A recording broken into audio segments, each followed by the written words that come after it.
এক লোক স্বপ্নে একবার দেখতেছে সে স্তরে স্তরে সাতটি কোরআন একত্রিত করে দাঁড়িয়ে কোরআনগুলোর মধ্যে প্রস্রাব করতেছে। হাদিসে আসছে, মান করাআল কোরআন ফাস্তাযহারা ফাআহাল্লা হালালাহু ওয়া হারামা হারামাহু আদখালাহুল্লাহুল জান্নাহ।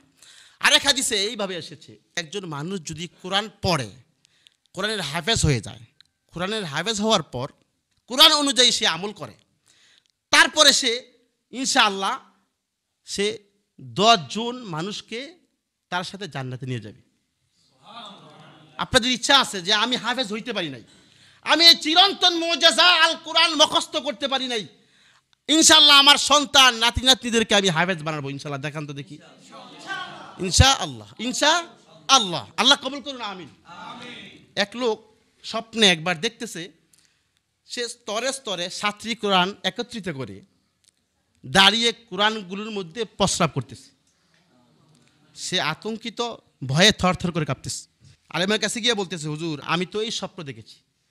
হুজুর বলতেছে, সুবহানাল্লাহ, আমরা তো ভয় পাইছি। কেন? বলতেছে, অনতি বিলম্বে অচিরেই তোমাকে আল্লাহ 7টি ছেলে সন্তান দিবে, 7 জন কোরআনের হাফেজ হবে। ঠিকই তার 7টি ছেলে সন্তান হয়েছিল, পরে আল্লাহ তাআলা এই 7 জনকে কোরআনের হাফেজ হিসাবে কবুল করেছে।